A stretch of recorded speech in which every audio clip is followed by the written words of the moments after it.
came from Jerusalem after the war, after 1967 war.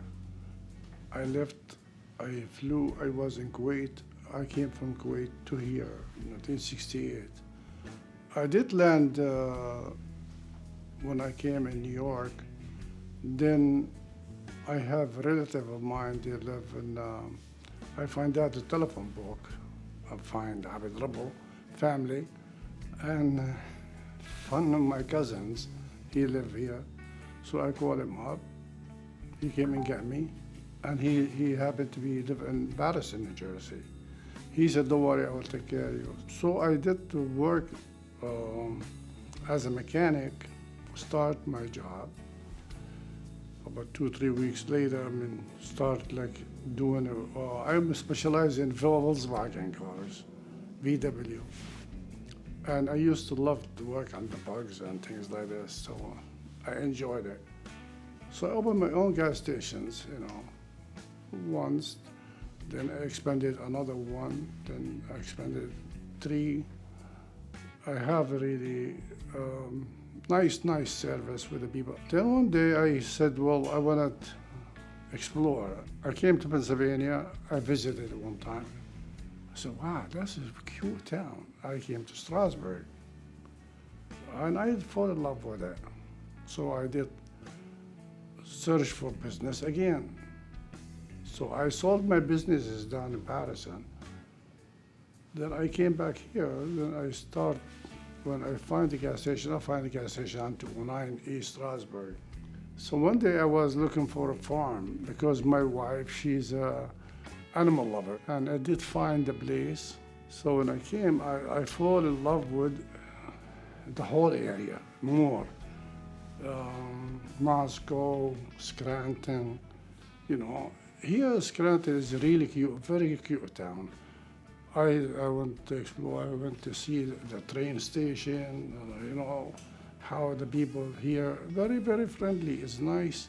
So I went to check everything about it. I loved it. It was the hospitals, 3 hospitals there, all this university. So that's how we start. When I came to here, we did buy this mosque what we in right now, 1509 West Pass Avenue.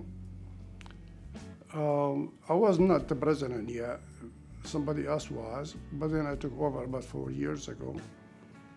And we start with this small group of people, like about maybe 25, 50. Now we really growing, not like before, more. We try to expand. Now we get about 350 to 400 people on a Friday, and we open the mosque 5 times a day for prayers. And we do have many people, different nations. We have people from Iraq, we have people from Afghanistan, all these refugees, Syrian refugees, Palestinian, we have Egyptians, we have Africans, we have all nations from all over. And that's what's so good about it, because everybody have different way, different kind of food, different how to speak in the dialect. So it's really like a very, very good community, and very strong and very helpful. They do help.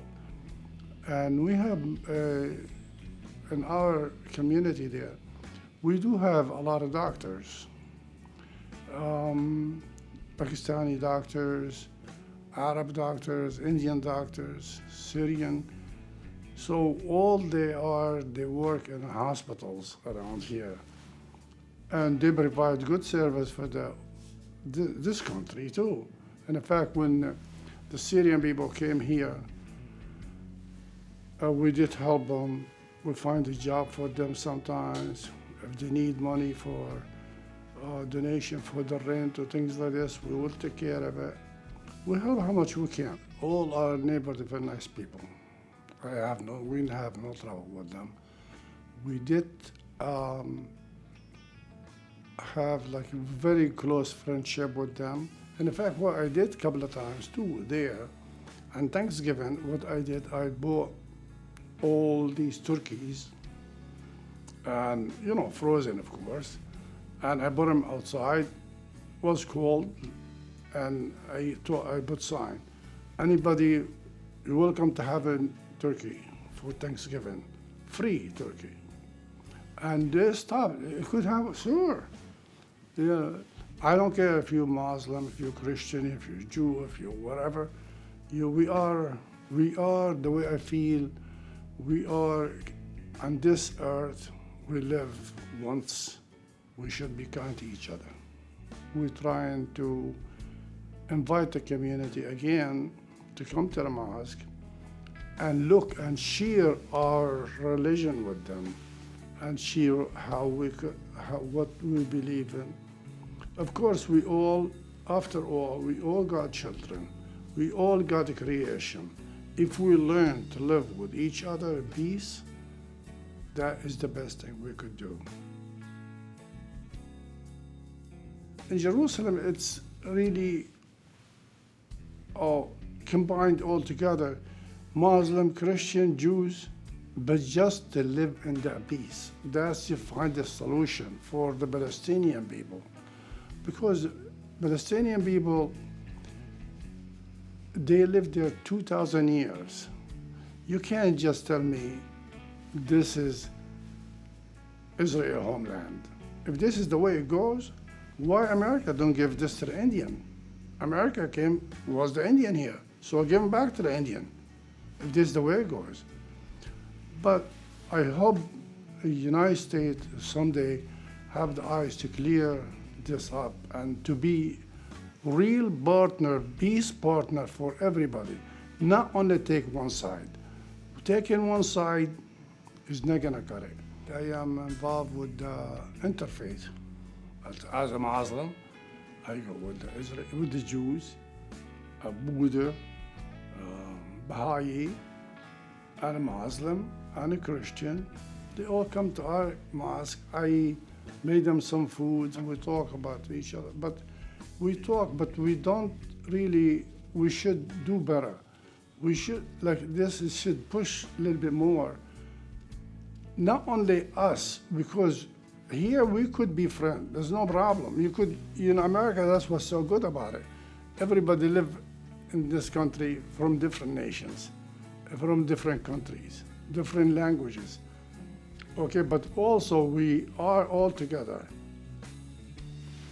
And that's what I like to see in the Middle East too. I don't like to see those Democrats and Republicans and and independent. So we are all American. We live in this country. We should obey the rules. The rules should work on everyone. Look what happened right now in this election between Trump and Joe Biden. So he won. So why all these problems? We created more problem, more hatred. Start to be hatred between black and white, between foreigners and American. And that is not really good. That's gonna separate the country. It's gonna make us weaker. Everyone knows and respects the United States because it said United States, not divided state. And that's what I feel, and I hope they do make the sense come back together, understand each other better. It's a beautiful country. Don't destroy it.